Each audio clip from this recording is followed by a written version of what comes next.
Morning everybody. Today we will discuss chemical reactions and equations. Last time हमने इस chapter में क्या discuss किया था? Chemical reactions, chemical equations, reactant, products, कुछ बेसिक चीज़ें करी थी. आज हम केमिकल रिएक्शंस के टाइप्स करेंगे. ये बिल्कुल इम्पॉर्टेंट टॉपिक है. इन 4 टाइप्स में से कोई ना कोई टाइप ज़रूर आता है पेपर में, तो हम डिस्कस करते हैं. सबसे पहले लेते हैं combination, second decomposition, third displacement, fourth double displacement. इनके नाम से ही पता लग रहा है कॉम्बिनेशन रिएक्शन क्या होती है, जो कंबाइन होके न्यू प्रोडक्ट बनाए. ठीक है. डीकम्पोजिशन क्या होता है? डीकम्पोज होना, यानी कि टूटना, ब्रेक होना, स्प्लिट होना. और डिस्प्लेसमेंट रिएक्शन क्या होती है? डिस्प्लेसमेंट मीन्स डिस्प्लेस हो जाना, यानी कि अपनी जगह से हट जाना. डबल डिस्प्लेसमेंट मतलब कि दोनों जगह से हट जाना. ठीक है. अब हम करते हैं कॉम्बिनेशन रिएक्शन. कॉम्बिनेशन रिएक्शन क्या होती है? Combination reaction is a reaction where 2 or more elements or compounds combine to form a single product. क्या होता है कॉम्बिनेशन रिएक्शन में? हमेशा रिएक्टेंट में, रिएक्टेंट क्या होते हैं? जो हम लेफ्ट साइड यूज़ करते हैं ये हमारे रिएक्टेंट है और ये हमारे प्रोडक्ट है, जिनको रिएक्ट करने के बाद जो हमें मिले वो प्रोडक्ट है. अब आपको देखना है जो रिएक्टेंट होते हैं हमेशा इसमें कितने होते हैं? 2 या 2 से ज़्यादा होंगे. लेकिन जो प्रोडक्ट है वो हमेशा सिंगल बनेगा, ऑलवेज सिंगल. कितने यहाँ पे C+O2 CO2 सिंगल प्रोडक्ट बना है. Carbon dioxide 2H2 plus O2 दोनों को मिलके क्या बना है? 2 मॉलिक्यूल ऑफ वाटर, यानी कि ये भी एक सिंगल प्रोडक्ट है. इसमें क्या होगा कॉम्बिनेशन रिएक्शन में कि 2 या 2 से ज़्यादा एलिमेंट्स मिलके एक सिंगल प्रोडक्ट बनाएं. ठीक है. तो उसे क्या बोलते हैं? Combination reaction. नेक्स्ट करते हैं हम डीकम्पोजिशन रिएक्शन. डीकम्पोजिशन रिएक्शन क्या होती है? डीकम्पोजिशन मैंने अभी आपको बताया, डीकम्पोज हो जाना. ठीक है. स्टार्ट करते हैं. A decomposition is a type of chemical reaction. ये एक ऐसा टाइप है in which a single compound breaks into 2 or more elements, जिसमें एक कंपाउंड, यानी कि रिएक्टेंट में क्या होगा? ओनली 1 कंपाउंड होगा. कंपाउंड मीन्स जिसमें एक या एक से ज़्यादा एलिमेंट से मिलकर बने. ठीक है. वो क्या होता है? कंपाउंड. जैसे कि पहले हम समझते हैं कंपाउंड होते क्या हैं. जैसे कि FeSO4, इसमें 3 टाइप्स के एलिमेंट्स हैं. जैसे कि आयरन है, सल्फर है और ऑक्सीजन है. तो इसका मतलब ये क्या है? कंपाउंड है. कंपाउंड समझ आ गए. अब डेफिनेशन समझते हैं. In which a single compound breaks down into 2 or more elements or new compounds, जिसमें एक सिंगल कंपाउंड ब्रेक हो जाता है 2 या 2 से ज़्यादा एलिमेंट्स में. ठीक है. और क्या बना लेता है? 2 या 2 से ज़्यादा एलिमेंट्स में और एक न्यू कंपाउंड बन जाता है.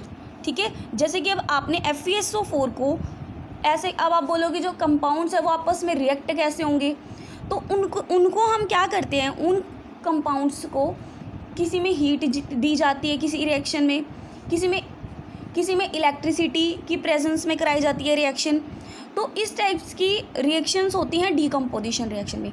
मान लो ये FeSO4 एक कंपाउंड है, आपस में रिएक्ट नहीं हो रहा, लेकिन जब हम इसमें हीट कराएंगे इसे, यानी कि इसे टेम्परेचर देंगे, हीट करेंगे, तो ये किस में ब्रेक होगा? यही है डेफिनेशन कि सिंगल कंपाउंड, ये एक सिंगल कंपाउंड है. ठीक है. Break down into 2 or more elements. किस में ब्रेक डाउन हो रहा है? 2 या 2 से ज़्यादा एलिमेंट्स. ये किस में ब्रेक? देखो 2 या 2 से ज़्यादा बन रहे हैं. Fe2O3 बन रहा है, SO2 बन रहा है, SO3 बन रहा है. ठीक है. 2 या 2 से ज़्यादा एलिमेंट्स बन रहे हैं.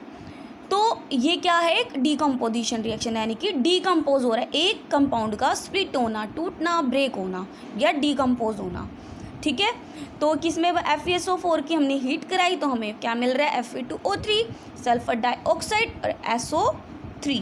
अब आप एक चीज़ देखेंगे कि ये रिएक्शन होती क्या है? This reaction often involve an energy source such as heat की प्रेजेंस में, लाइट की प्रेजेंस में और इलेक्ट्रिसिटी की प्रेजेंस में.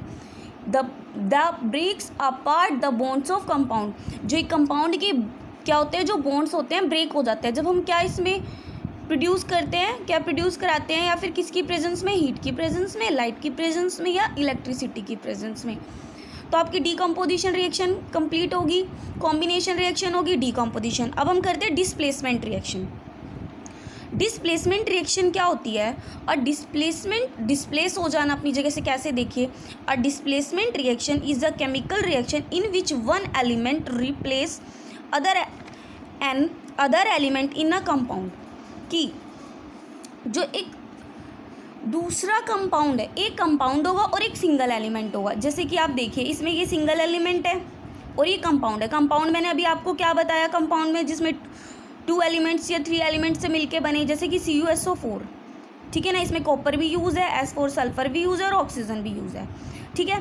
तो ये क्या करेगा, जो सिंगल एलिमेंट होता है ये सल्फेट के साथ जुड़ जाएगा। कैसे